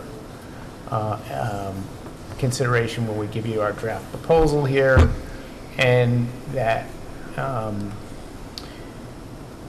we don't think you could change the calendar by adjusting holiday dates. And there are several, the 3 vacations, the winter, February, and April. That's what I mean by holiday. I'm sorry, the vacation dates. And those vacation dates, all the families in Westborough have plans on each of those dates. And if we start dismantling those vacations, you're going to inconvenience some families. And faculty. I've received emails from faculty who are planning on traveling as well. And students who need to travel to do college visits, and a range of uses for those days. And the faculty would have a childcare issue with their own children at home, because they rely on the vacations to be home with their children if they're in public school. So it's complicated. It is. And then the other, I've talked to a little bit about there's 2 PD days. So you could remove or reduce one of the PD days, 2 of the PD days, but I told you what the problem with the November PD day. The March PD day is a Monday in March, so that's we see as feasible. Already addressed adding time to the school day. And then another option is designing what the state refers to as alternative learning days. And that's being used by some school districts now. An alternative learning day approach is one that the school committee would need to approve, and basically it's a way of providing education in innovative ways on a snow day. And so by that option is that the students would go online and have assignments, video to watch, and teacher teachings of some material, like a flipped classroom. People often refer to it as being where you're learning at home and then you come in and you have to demonstrate what you learned through doing some work in class. And that not all students would be able to be online, though we are one-to-one from grades 4 through 12. We think the vast majority of our students could have access to that opportunity, but for the K-3 in some of these alternative learning structures, there's materials that are sent home. It's not necessarily online. So those are the various options that are there, and here we get into like our proposal.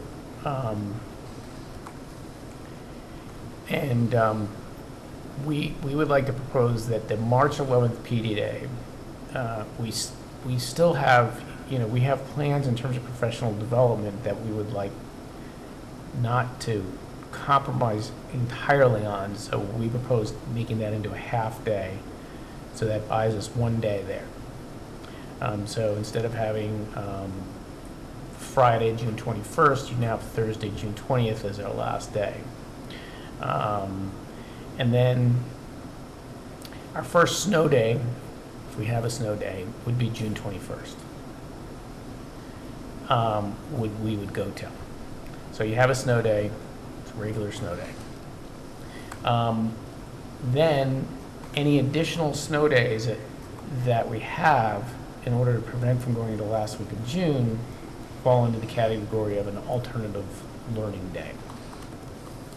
And so that alternative learning day will take, like I said, some creativity and work and discussion. And we have done preliminary investigation. Lisa, you've been a phenomenal researcher. Been tenacious in calling school districts far and wide in the state of Massachusetts and across the country and talking to various people.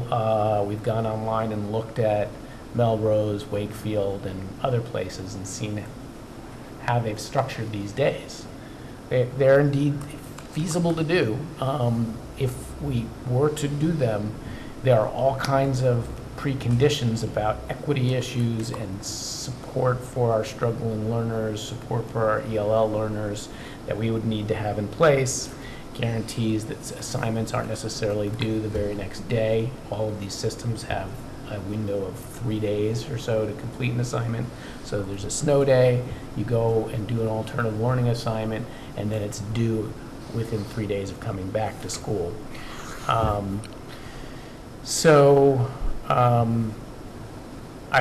will say though, as you're debating this, there are arguments that I'm sure you will bring up, two, I've heard faculty department heads at the high school today, going back and forth on the health of our kids, and having a snow day is actually a day of often feeling like it's a day to catch up. It's a day to catch your breath. And then the counter argument is kids are taking multiple AP classes. They can't, so you can play it both ways, right? They can't slow down. They need the days before the AP. So, but I will say that the faculty at the high school, the department chairs, when I was listening to them talk about the merits of this kind of concept, were going back and forth.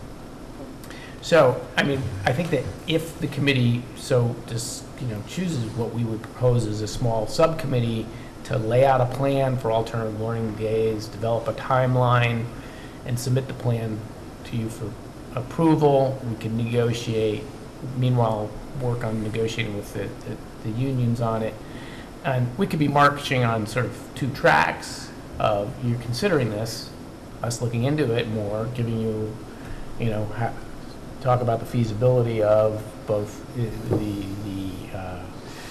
content piece and the negotiations, while you also debate whether just going to the last week of June is the alternative here. So the two proposals sort of in some sense before you are like alternative days versus going into the last week of June. Some people say alternative learning days are going to be suboptimal learning. Well, some people say the last week of June is suboptimal learning. Correct. So I will remind you, this is not a tragedy. It's an inconvenience, and it's like, I know people are passionate about it, and there's no one right solution, but I do think that we will come up with either one of these are palatable, and our kids are going to be very successful academically this year, and they're having a great year already, and they're going to continue to have a great year. So I look forward to your debate on it. Thank you. I think maybe if Lisa wants to start us off, maybe with just she's talked to all those districts, maybe some pros and cons that you've heard would help. Right. If you don't mind. Not at all. I mean, I did look at different districts that, pop up having piloted this program. And I then called a lot of those school systems and spoke to either a superintendent, a school committee member, and or a special ed director. And the reason I did that is that the more information I discover about having alternative learning days, the more I get really in touch with the complexity of creating them. The most interesting within our state is Wakefield Public Schools and Melrose Public Schools. And the reason they are interesting is, one, they both have about 4,000 students, versus a district in South Carolina that has 14,000 students who is setting up these days. They're the only district in South Carolina, and they're piloting the program. So very different complexities. So when I spoke with different representatives in Wakefield and Melrose, to make this happen is very doable, but it takes a lot of work, because we're not just talking about the 4,000 students. We're saying what makes up those 4,000 students and how would this day work. What makes our system aligned fairly well, have a pretty good foundation to do this successfully in comparison to people I was talking to, is that we have one-to-one technology in grades 4 through 12, 5 through 12, bring them home, at least eventually. 5 and 6 will bring them home. So for those grades, it's easier because you can continue with your curriculum or choose a separate lesson that covers your curriculum, but it makes it easier. The other thing that is really well placed is that we have Google Classroom from K through 12. That creates the portal for assigning and for teachers to be online to answer questions on a snow day. And the other aspect that is really important to recognize is we have all different types of employees in our school district: teachers, paraprofessionals, and co-teachers, special ed teachers, who oversee certain individual education plans. And therefore, making sure that we meet the needs of not just our regular ed child, but every child in our system, every student. I think that we can do it better because we have certain models in place where the co-teaching model, where those teachers are planning with other teachers, can make it more accessible. And I also did a little research. I attended Monday's meeting at Mill Pond, which was the overview meeting of our special education programs. And we have coordinators in every building for special ed, which means we actually have a staff overseeing all of our special education staff, which will make it a little more doable based on other systems that haven't had that. It still is complex and it still will require a lot of work, and the drawback is the amount of time it will take to plan these days. And this is the downside. The amount of time to plan these days is going to take away from other aspects that are being done or planned to be done to move our system forward in different aspects of education. goals that our system has in place that they plan to work on this year are going to have to take either, a sidestep and not be able to do it as fully as they wanted to, because the planning stages will have to happen. And that is the major drawback. And the other aspect to really keep in mind is that we're not saying that these days are equivalent to a full day of school. It is also not the equivalent of a teacher in a classroom with our students. This is saying an alternative way to educate our kids as efficiently and effectively as possible in a day where it's not the most conducive. And you can make the argument that seniors, when it's been snow days, they never make up those days because graduation day happens no matter what for the state on the exact day that has been planned at the beginning of the year. So the argument for that is these will allow those students to be educated.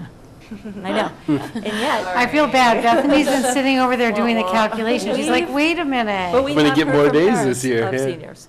But the other part is when I think about taking away a vacation, and I think about, or, all the things that were on the table the last time we met as a school committee on September 5th, is that a low absentee day, which could happen June 24th, 25th, 26th, 27th, is not the same kind of education day, because a teacher cannot teach the same way that they would normally if they know they have the attention of all the students, all 4,000 students.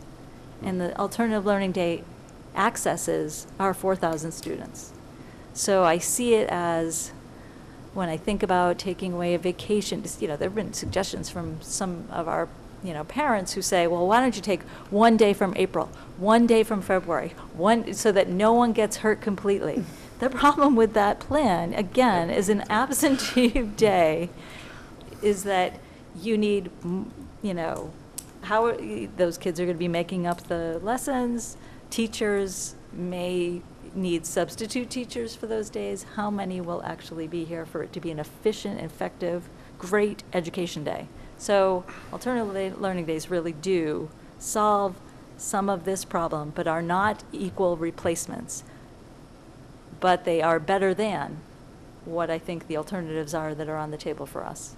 I also happened to go to an extra credit AP Bio lecture at Harvard last week, and it was a doom and gloom presentation about the environmental crises in America. And what was really fascinating about this presentation is that the parameters that set up more hurricanes, tornadoes, fire, and more precipitation is actually in our midst. So I feel like by creating and doing the work to set this up, because we have to do something, and we feel like this might be a good option, we do set ourselves up for future where there could be disasters. I mean, Lawrence and Andover were not expecting, fire. Florence, North Carolina was not expecting to have a few more days off. It's whether you can get something in place that is really a good program, which is the way I look at this. Alternative learning days are creating a new program in our system that would be piloted this year, and if it was effective, perhaps we would approve it for the future. So that's sort of the base. Wakefield Public Schools seems to be doing this very well. They have had the longest run of it. They've had the most planning. So they're in their second year, but their planning it's more of a online learning model that includes professional development and family education, but very well thought out. So. Yeah, well, thank you for doing all that research. Yeah, thank you for all Yeah, that research, amazing Lisa. research. It's amazing. And I think, too, something to point out is, I think it's along with state guidelines that students would not be working at home for the amount of hours that they are actually in a school building. It's a few hours of work, so there would be time to have hot chocolate and make snowmen and still go out and shovel, and so it's not the equivalent of like 7 to 3 that you're working at home on these assignments, but it would be the expectation of a few hours of engagement in the work. based around their curriculum. I kind of see it as an opportunity that is unique in the sense that it's quote-unquote forced on us because we have to have a solution. But there are many things in an educational environment that don't necessarily have to fit our curriculum. For example, if you see any of the Channel 2 programs that deal with learning, for example, last night's was the Mayo Clinic, which in and of itself was a tremendous understanding, if you will, of medicine and how it developed. There's the American Experience, which frequently is 2 or 3 hours or 4 hours worth of programming, that in and of itself, as a unique event, if you will, in the environment of a student, could be not necessarily a replacement for what they would have on the day if they were in school, but a totally different kind of learning experience, which I think once we put our mind to it, we can make an alternative learning day equally successful and beneficial to a student to have learned something that they might not have otherwise seen or done ever. And I think when you challenge a student to learn, and it's something that's really worthwhile, it doesn't necessarily mean that it subtracts from their normal curriculum of what we're trying to sell, but more importantly, to keep their mind open, because ultimately when they graduate from high school, they have no idea what they're really going to experience beyond that. And what our real challenge is, irrespective of what Desi says, is to create an environment for a student to learn in whatever environment they're in once they leave high school. Because nobody knows, particularly this generation, nobody knows what they're going to be doing for a job 5 years from now, or 10 years from now, for that matter. So, as long as we teach a student how to learn and appreciate that opportunity, I think we have a great idea here and a great opportunity to create something even better than what the other school systems have done. And in effect, already have known what we're going to teach on that day from each one of the departments, not necessarily part of the curriculum, but something really entertaining and really thought-provoking for a student who's at home.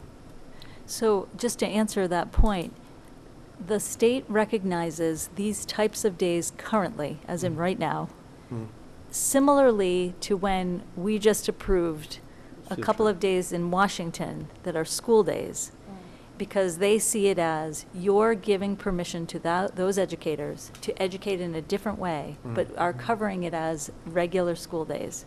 So that's the way they see alternative learning days as well, and why the state right now sees that as a possibility. That some of the provisions for this may change a year from now. So there's a couple of thoughts that I have. First of all, thank you, Daniel and Amber. From a proposal perspective, I think the vacations are difficult to interrupt, as we've talked repeatedly, and not recommending that we interrupt them, I think, is the right decision. I would add, though, that many people look at that last week of June as a week vacation. And they look at that because the kids have just finished before they start summer activities or camps or things like that, that many families also look at that week as the week we're going to get together and do something before we go back into what our summer routine happens to be. So I think there is impact running through to the 27th, and I think we've said it, that we're going to have low attendance, or I would expect that we would have low attendance if we run that route, in the same way that we would expect to have low attendance if we impacted any of our other vacations. So the alternative learning days... Well, I just want to interject one thing, that there are numerous school districts that end the last week in June. Oh, yeah, absolutely. And growing up, I started and went all the way to the last week of June. That was when New York State ran too. So I get it, but that's not the... It's not the expectation, right? I didn't have February break, so I never expected it when I was growing up, but I expected to go all the way till June. I started after Labor Day. People here, they expect that week already, right? That's a significant shift in 1 year. I find the way that I see alternative learning days, and as most of you know, I teach in the master's program at Clark each semester. This is independent study. This is honing a skill that right now I have some grad students that need a little bit of practice on. And realistically, that skill is important not just in your own ability to get through high school, your ability to get through college, but your ability to work professionally and contribute. Your ability to be able to take a assignment or a project or a curriculum or whatever it ends up being and be able to independently drive yourself to learn from that is a skill that we would be teaching our students that is, in my opinion, the same type of leading quality education that we are providing right now with our amazing teachers day in and day out. And the reason, and I think all of us sit at this table because we care more than anything that we are providing the best education to the kids in Westborough. That's definitely why I sit here. I want them to walk out of here and be proud of what they learned and know as much as possible to be prepared to contribute to society as adults. And that skill, independent research, independent drive, independent getting your work done, is an amazing skill to be taught, especially in a way that we can show it effective across an entire district. So I think there's huge value there. So I would enhance kind of the conversation with two pieces, which is we tend to think of our older learners. You have to run that full gamut of, K to 12. Mm-hmm. And I do believe that the benefit, while independence can be more complicated for younger learners, the opportunity for them to do active practice within the cycle of the time period of that learning is the benefit for our young learners. So developmentally, when you lose 3 or 4 days in the rhythm of work for reading review or writing practice or the math skill that they're embedded in K1, 2, 3 across that early childhood spectrum, the loss can be really cumulative. And you'll hear our elementary people talk about the loss of pacing and the loss of skill practice for fixing kind of that knowledge with the young learner. So the opportunity is different, and I think equally important to get some positive benefits from the structure of an alternative learning day if well structured, so that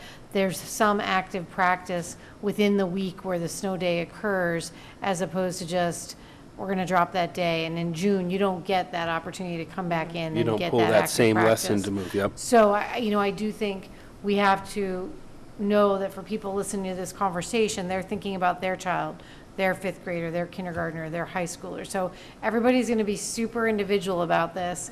I think we need to, and I liked Daniel's emphasis that what is the best bad choice to make? Yeah. Is like, I feel like, so, right? That's how I see this. Like, I'd rather that we didn't have to cope with snow days, that the year went off completely smoothly every year, but I also feel like that's not reality, and this is an inconvenience that we can manage. We haven't lost weeks and weeks of school. People haven't lost their homes. Like, we're not facing a catastrophe when you look at the natural disasters in the Carolinas and people that are facing weeks of disruption.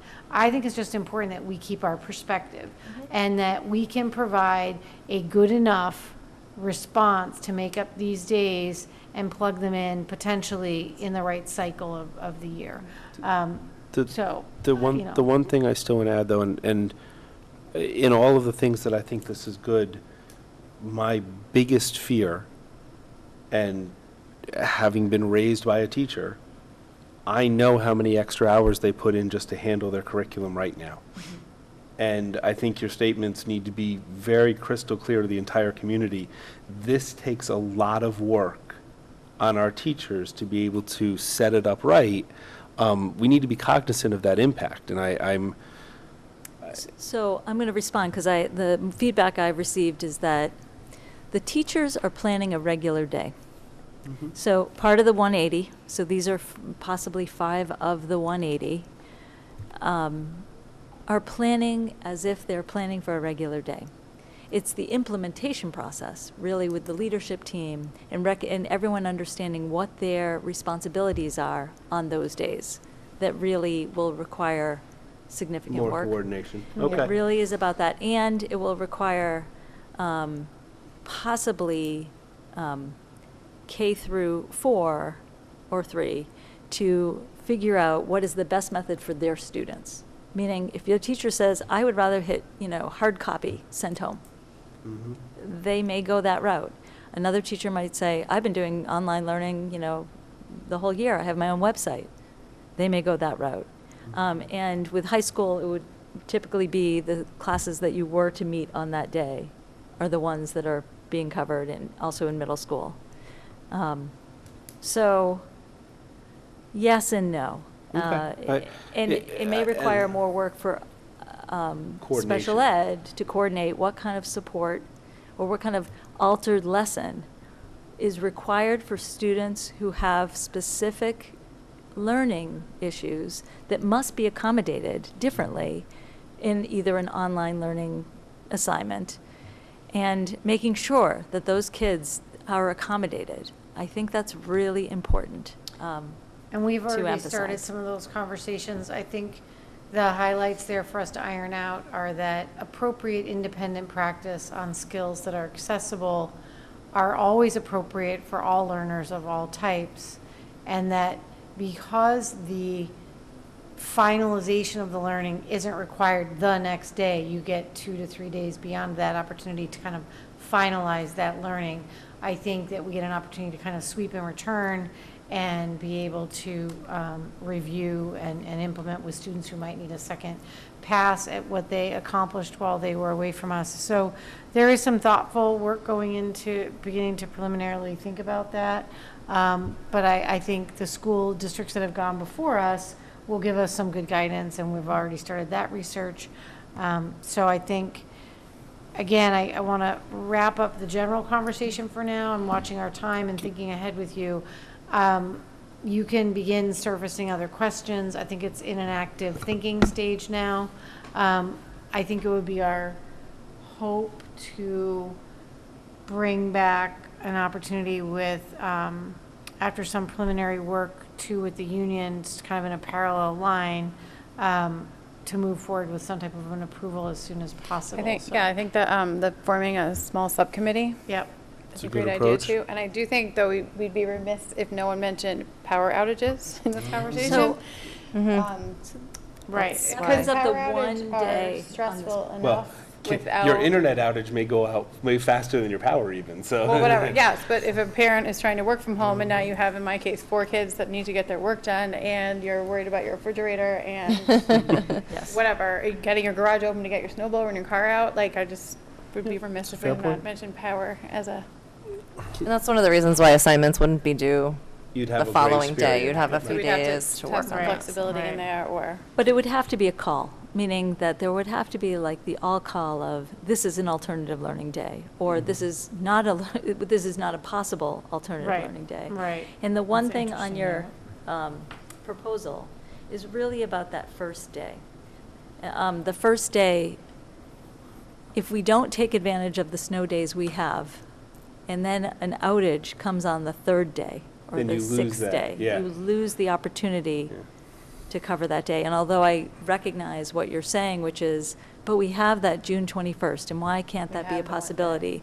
I feel like that June 21st has to remain as a cushion. And why? Because we could have 10 snow days. We could have, many districts last year had 10 snow days, 11 snow days. And not so much that we can't go till June 27th. It's that if we are going to be thoughtful about trying to make the most of whatever agree with days we that. have, and creating continuity and better instruction, I think we have to try to go with alternative learning days from day one. And if you decide that, in March, we've not had enough alternative learning days and we still have this one day to work with where we could make it June 21st, then you can make the decision to alter it. But it won't give you the flexibility if you decide on day one Yeah, I agree with that. that's June 21st. So those are all the calendar. pieces you guys need to start thinking about. We need to surface all the conversations. Certainly, people will give us additional input, and then we'll continue these conversations moving towards your recommendation. I mean, it's your vote to make, so we'll work with you to end up in the place And you were think going to push makes the sense. information out to families. So we'll send Yeah. this memo out as a Connect 5 to Westborough all following the meeting, so we'll share it out. Can I ask one last question? In your preliminary investigations and discussions, where is the general feeling of our unions? Where is the general feeling of the state if we go with the proposal that you have somewhat outlined? Yeah, I would think that, I mean, I wouldn't want to be on record around anything we haven't finalized, Yeah, so of I'm not course. comfortable with I just, that. But I certainly think I'm comfortable saying that our unions are highly collaborative, highly professional, and always engaged in doing what's best for students. And so if we have a proposal we want to put in front of them, if they can make it work and they're going to work with us, I mean, it's certainly a team approach in Westborough, which I highly value. So I certainly am comfortable saying that. And then as soon as possible, we would need to have enough laid out to put it in front of the state, and we'll figure out what they require of us. So, Would you I'm Yeah, not I sure. mean, currently, the state doesn't require a review of this, but their guidelines are under review, and we're supposed to release new guidelines actually like a month or two ago. So the guidelines could come out at any time. So it's and- almost better for us to get done with the Yeah, guidelines we currently potentially. know. Yeah, I think it would be Potentially. better to vote sooner than later. I think that's an important thing to be aware of, I because. will say this, that we have an active discussion going on about the social emotional well-being of our kids that was raised today by the department heads about if you take away snow days and saying, and so I'm just telling you that that'll be part, like as we have a committee that we're forming about school anxiety and all of that at the same time as we're taking away snow days, which some people see as a relief, a gift, which I'm not saying is something you have to give them, but that was definitely brought up today. Right, The that's irony good of feedback. It is a right, it discussing, is, yeah. the irony of discussing the formation of a committee that's actively looking at ways to make sure that our students' levels of anxiety and depression and school avoidance are addressed while taking away their snow days. So that will be a conversation piece that we will have to deal with faculty and the community. So the two towns that I've looked at their surveys that they gave to teachers, parents, and students, some did it after every alternative learning day, and some just did it at the end. Teachers were the most, with the highest favorable rating. They believed this was a great, way to, in a situation where you're not going to have an optimal day where you have a full day of school, that it was better than what they thought would happen if they had gone June 20. Last Yeah. year it was June 30th, I believe. If you're in a school system that gets canceled because it's too hot, such as many of the Boston schools did, I think the first, second, third day of Yep, school they this did. year, this certainly is a much better approach. I really think it's an opportunity for this town to figure out something that's even better, if you will, because it's different than a normal school day. I really do. And I think because of our experience with, working with the unions, that in fact they will actually shine if they're given the opportunity to do so. And although it may not be the best solution this year, I think that learning curve, if we then used it, year over year, it'll turn out to be a pretty successful program, I believe, in this school system. So I'm really looking forward to how this subcommittee puts together the story for us to hear what feedback you got from all the players who have to be successful. I really do think it's an opportunity that is unique and will benefit everybody, irrespective of all the concerns that we have about what will happen to anybody, whether it's teachers or students or anything else. And Well- you bring up a good point, just to say that the work on this would not be a one and done. Yeah, it's not This is lost after this I year. see it as a It's start. program in development, Yep. that this is something that will build and grow, and we can just get better and better at it. I just envision over the next 10 years there could be a headline that says snow days are obsolete. There is no such thing as a snow day. Everyone's working from home. Everyone's on their technology. And I just see it as a way to try something new. And of course, we would want to gather feedback after, as many districts have done, to see how it went for students and parents and staff and just get better at it as we move forward. Yeah.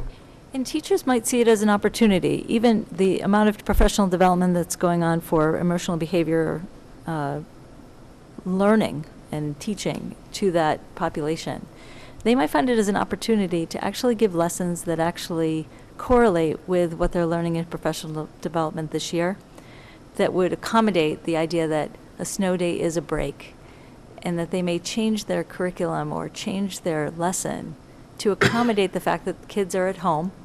You know, some districts gave examples of, like, you know, not just making a snowman, but, you know, measuring the, the density of the snowman, measuring the speed of the sled, or, you know, there were some really interesting, innovative things that teachers could utilize that was different, that made it a fun education day versus such an intense one. Yep. And maybe that's part of the introduction of a program like this is, can teachers become really creative where they might utilize this day to be something really interesting for their students? And I believe we have that kind of staff in our buildings. All right, so we got a lot to talk about. So thank Still you. a I lot- think still a we're in lot of an work. active learning phase. You know how this works. People will reach out to you to share their feelings and thoughts. I think it's a good time for you to take in feedback. We will begin doing the same with faculty, so we kind of carry different workloads here, and we will move forward and come up with a timeline to get back to you. All right? Thank you. Thanks, Yeah. everyone. Thanks for Thank you. allowing this discussion to happen. too. Yeah, it's Yeah, great. it's Thanks to everyone for all your work. So you have one last piece to complete tonight for your open session. I think Mr. Durrett already covered, you can go to Article 27 if you want to scroll down. We have 3 articles, we have 4 articles, We and, actually have 5, believe it or not. That's good. I'll copy. That's like okay, because yeah, right, I'll explain the other two. yeah. So, 3, 4, 5. I think the context of understanding that in these articles, we're utilizing unexpended Both money and funding authorization. and authorization for debt, that we will basically reallocate that and reassign it to keep moving forward without increasing additional tax. And that's highly creative and really good news. I think the time at the table to keep a tight list on change orders and a good implementation of these projects has been very successful. And It doesn't like It looks like scrolling in we're- the PDF, so. Sorry, okay. you know. While we're waiting for that, just to summarize Article 27, that's the one I read to you earlier. The net of that is to use, if you will, surplus funds from Armstrong and Hastings to fund the Phase 4, if you will, of the FAILS project. Basically takes $378,000 that otherwise would go away and utilizes it to cover that particular phase. So in effect, that's a savings. The next article is to transfer the remaining Gibbons School, Armstrong, and Hastings pre-K funds to the MSBA design phase of the Hastings School Accelerated Repair Program. When we started Hastings, we actually did the entire, we did a budget that was the entire project, which was not only the pre-K building, but the renovation of the old school. And the difference between those two, we felt, was, at the time, since the town was going to fund it all, to be too great. And what we found was that the general repair of the old building was in an order of magnitude cost of about $7.5 million. And so that was put aside. The purpose of this particular article is to set up these transfers to put in the kitty for that future project, for which the state will contribute perhaps 40, well, the current project on Gibbons was $46 that we got back from the state. So this article's purpose is to do that and to take these excess funds and reallocate the borrowing to set up the kitty, if you will, for the eventual need for money for the repair under the accelerated repair program for Hastings. So this article reads, to see if the town will vote to amend the debt authorization provided in Article 10 of the 2015 town meeting Gibbon School building renovation in the amount of $480,000 and to further reallocate surplus funds from the Armstrong 4 classroom replacement project, approximately $63,000, and for the Hastings pre-K building project, approximately $372,000, to pay the cost of the MSBA design phase of the Hastings School accelerated repair project. The sum of all those is $915,000. So that would go in the kitty for what we know would be a future cost, somewhere in the order of $7.5 million. The next article deals with the upper parking lot guardrail at the high school and the sidewalk towards the entrance of the high school. And this one is to see if the town will vote to reallocate surplus funds in the amount of $111,944 from Article 21 of the 2018 town meeting. That's the high school security system.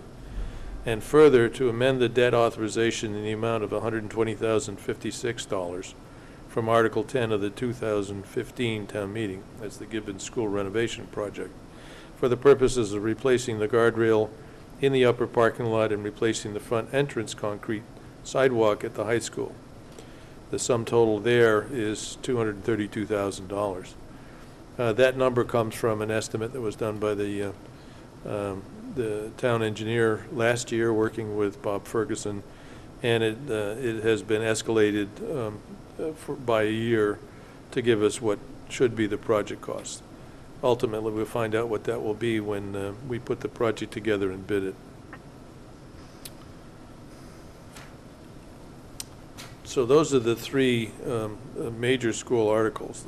The other two deal with the envelopes around Hastings, which had to be revised because of the potential to expand the heat pump room at Hastings.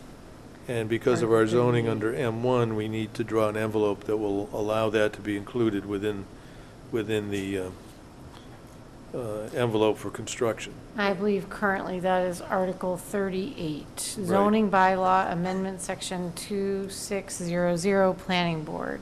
Do you want me to read? Or do you want to read it?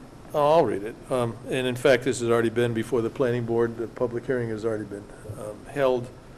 So it's a matter of it just going on the warrant and hoping that the town will vote it. It reads, to see if the town will vote to establish the dimensional regulations as required under Article 2, District Regulations, Section 2600, Dimensional Schedule, subsection 2630, building in the M1 district of the Westborough zoning bylaws for the town-owned property located at 111 East Main Street, Hastings Elementary School, further identified in the Westborough Assessor's Map 28, Parcel 151, for the property as shown on the plan entitled Hastings Elementary School and Westborough Pre-K Center, 111 East Main Street, Westborough, Massachusetts, site plan, sheet C1.3. The purpose of establishing these regulations to allow the construction of the new mechanical room and associated site work with the delineated limits of work as shown on the plans referenced above. The dimensional regulations for this portion of the property shall be as follows: minimum front yard 0, minimum side yard 0, minimum rear yard 0, maximum height of the structure 25 feet. So this was a requirement by the zoning bylaws, but specifically as called out by the building inspector to allow us to expand the building as necessary to include a larger heat pump room so that we'll have room to work on those facilities in the future. And then likewise, because we were asked by the MSBA as to whether or not there were any zoning impediments for the Fales reconstruction. We couldn't answer the question, but we can now by virtue of having this article on the warrant. It's Article 40, and it's zoning setback for Fales Elementary School. To see if the town will vote to establish the dimensional regulations as required under Article 2, District Regulations, Section 2600, Dimensional Schedule, subsection 2630, Building in an M1 district of the Westborough zoning bylaws for the town-owned property located at 50 Eli Whitney Street, Fales Elementary School, further identified in the Westborough Assessors Map 9, Parcel 88 for the property as shown on the plan entitled Fales Elementary School Zoning Site Plan, dated September 14th, 2018. The purpose of establishing these regulations is to allow future reconstruction of the Fales School and to provide zoning authorization in advance to the MSBA in order to continue the design phase of the project.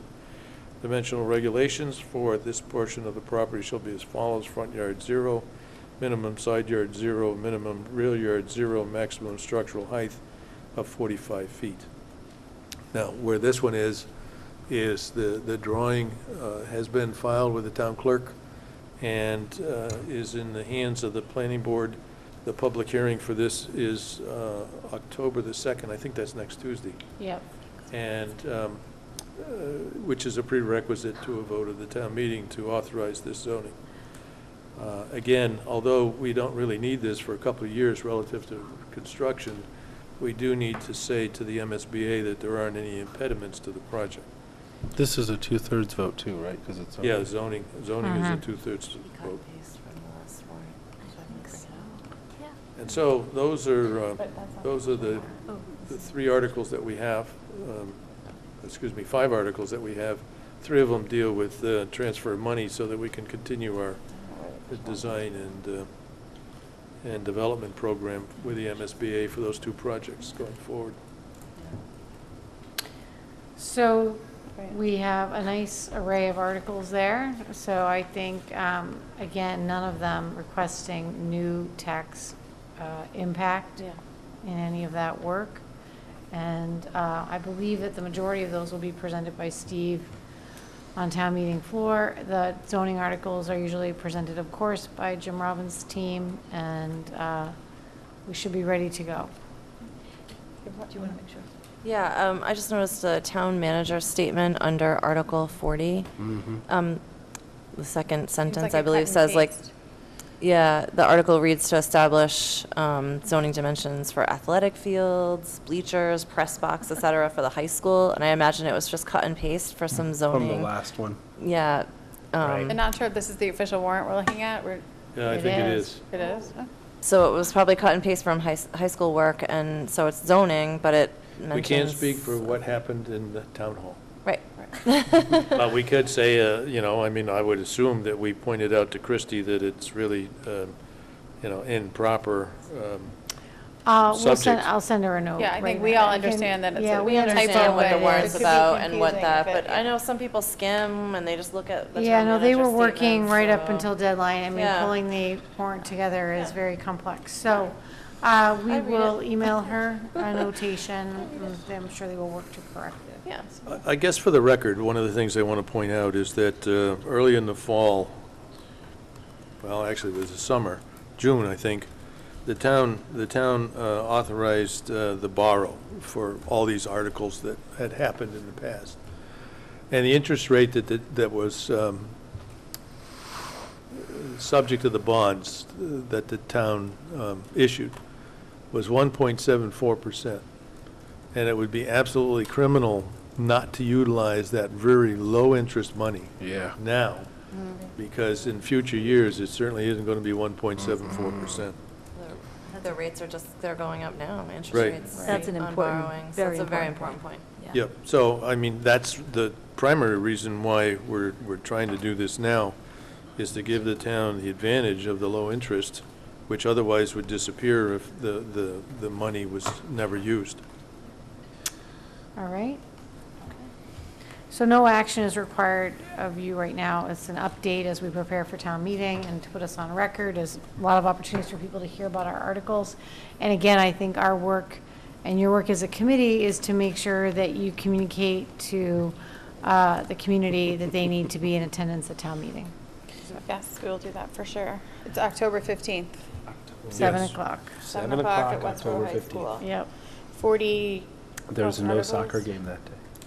There's no soccer game that day. Other articles besides the town, or besides the school, sorry. Decisions to be made for our Yep. town, so. Yep. Very important. Thank you. All right, I think that's it for our regular session. Dave's gonna, So I'm going to make a motion to vote to meet in executive session pursuant to MGL Chapter 30A, Section 21A, Purpose 3, to discuss strategy with respect to litigation, and under MGL Chapter 30A, Section 22G2, Purpose 7, to review, approve executive session minutes. second. Second. Vincent, yes. Edinburgh, yes? Delay, yes. Crandall, yes? Durant, yes. All right, we're in executive session. Bethany, what do you think about alternative learning days? What do you think?